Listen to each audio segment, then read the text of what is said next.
오늘부터는 레위기를 알아보겠습니다. 그동안 배운 출애굽기에서 레위기와 상당히 겹치는 부위가 많이 있습니다. 그러므로 레위기를 상세하게 다루지는 않고 출애굽기와 다른 내용이거나 중요한 부위만 올리며 빠르게 지나갈 예정입니다. 그러나 이전 영상을 다시 보기 어려운 분들도 있고 잊어버린 부분도 있으므로 성경을 읽어나가는데 도움이 될 수 있는 수준에서 배우고 넘어가겠습니다. 레위기는 레위지파에 대한 말씀답게 1장부터 제사법을 먼저 설명합니다. 먼저 하나님께 드리는 제사법에는 번제, 소제, 화목제, 속죄제, 속건제 5가지가 있습니다. 레위기 1장은 번제에 대해서 설명합니다. 번제는 하나님께 온전한 헌신과 경배를 표현하는 제사입니다. 즉, 죄사함보다는 하나님께 가까이 나아가려는 자발적 예배의 의미로 드리는 것입니다. 번제의 제물은 아무것도 남기지 않고 모두 태워서 드리는데 이로써 내 삶 전체를 하나님께 드립니다라는 전적인 헌신의 고백을 나타냅니다. 예물은 흠없는 수컷 짐승, 즉 소, 양, 비둘기 중 상황에 따라 선택해 드릴 수 있었습니다. 왜 흠없는 제물이었을까요? 하나님 앞에 나아가는 데는 정결함과 진심이 필요하기 때문입니다. 번제를 드릴 사람은 먼저 짐승의 머리에 손을 얹어 자신의 죄를 전가시킵니다. 번제는 주된 목적이 죄사함이 아니라 헌신과 예배이지만 그럼에도 불구하고 예물을 드리기 전에 안수해서 죄를 전가하는 행위는 포함되어 있습니다. 이 안수는 단순히 죄의 전가만을 의미하지 않고 제물과 자신을 동일시하는 상징적인 행위로 이해하면 될 것 같습니다. 즉, 이 제물이 나 자신을 대신합니다.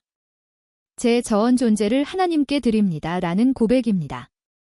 이렇게 안수를 한 후 제물을 가져온 사람이 직접 제물을 잡습니다. 이는 제사를 드리는 자가 자신의 죄나 헌신을 직접 행동으로 표현하는 것을 보여줍니다. 제사장은 그 피를 받아 제단 주위에 뿌립니다. 피는 생명의 상징이며 죄사함의 대속을 의미합니다. 그 후 짐승을 모두 불에 태우는 것은 온전한 헌신의 표현입니다. 오늘날 우리는 예수님께서 완전한 번제물이 되셨기 때문에 다시 번제물을 바칠 필요가 없습니다. 대신 로마서 12장 1절에 너희 몸을 산 제물로 드리라는 말씀처럼 우리는 매일의 삶 속에서 하나님께 영적인 번제를 드릴 수 있습니다. 레위기 2장에서는 피 없는 제사인 소제를 다룹니다. 이는 하나님께 드리는 제사 중에서 유일하게 동물이 죽지 않는 제사법입니다. 소제의 제물로는 고운 가루, 기름, 유향이 드려지는데 우리가 농사로 수고해서 얻은 삶의 열매를 하나님께 드리는 예배입니다. 고운 가루는 정성을, 기름은 성령의 은혜를, 유향은 기도를 상징한다 알려져 있습니다. 하나님은 소제에 누룩과 꿀은 넣지 말고 소금을 꼭 넣으라 하셨습니다. 그 이유는 아마도 누룩은 부패와 변질이 상징이며 꿀은 인간의 감각적 즐거움을 상징하는 것이기 때문이라 여겨집니다. 하나님께 드리는 제사는 맛이나 감정에 의존하는 것이 아닌 진실한 믿음과 정결함으로 드려져야 할 것입니다. 하나님은 짐승의 피만 받으시는 것이 아니라 소제의 제물을 받음으로써 우리의 작은 수고와 정성, 일상의 땀과 헌신도 받으시는 분입니다. 레위기 3장에는 화목제에 대한 규례가 있습니다.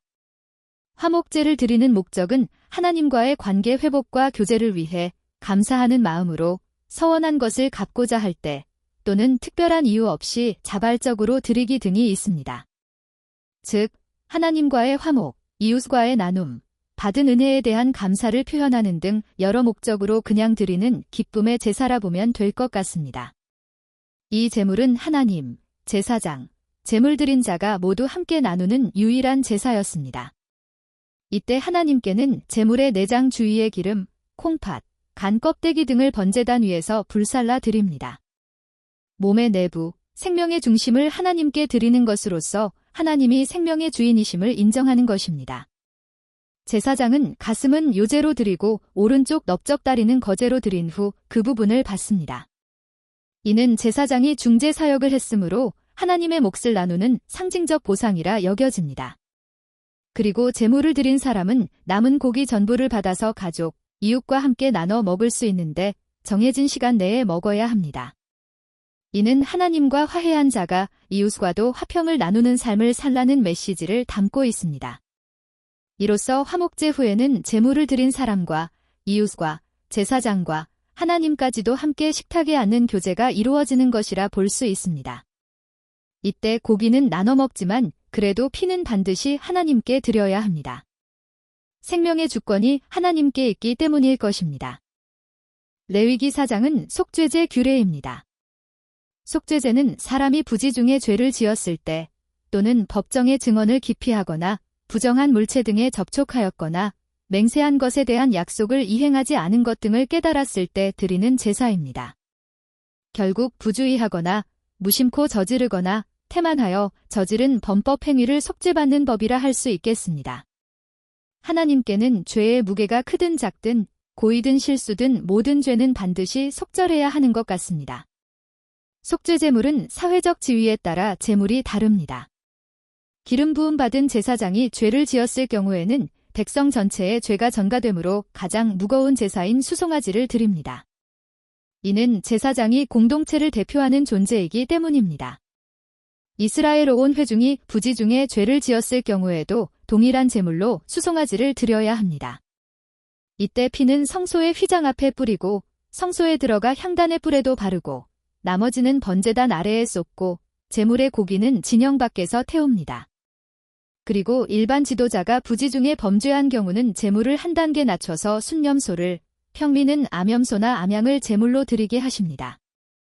이때는 성소 안에도 피를 가지고 들어가지 않습니다. 각 계층별로 다르게 한 것은 하나님께서 죄에서의 회복의 길도 질서 있게 마련하셨음을 보여줍니다. 이렇게 죄를 깨달은 때에는 언제나 모든 경우에 하나님께 나아가는 길이 열려 있는 것입니다. 레위기 5장에는 속죄제의 세부 사례가 몇 가지 나옵니다. 이에는 증언을 거부하거나 부정한 것과 접촉하거나 무심코 맹세한 뒤 지키지 못하는 경우 등이 있습니다. 이 경우도 다 속죄제를 드려야 합니다.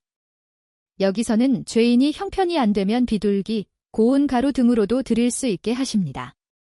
이는 누구든지 회개할 기회를 가질 수 있도록 하시는 하나님의 자비를 보여줍니다. 5장 후반에는 마지막으로 속건제의 규례가 있습니다.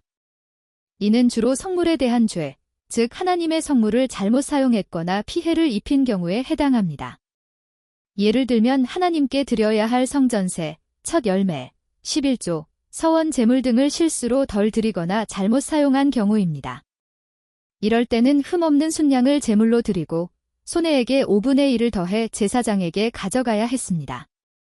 또한 레위기 6장 1절에서 7절에는 도둑질, 맡은 물건을 숨김, 강탈, 속여 빼앗기, 거짓 맹세로 손해를 준 경우 등에도 피해액의 추가로 20%를 더 변상하고 하나님께는 속건제물을 드려 속죄하도록 하십니다.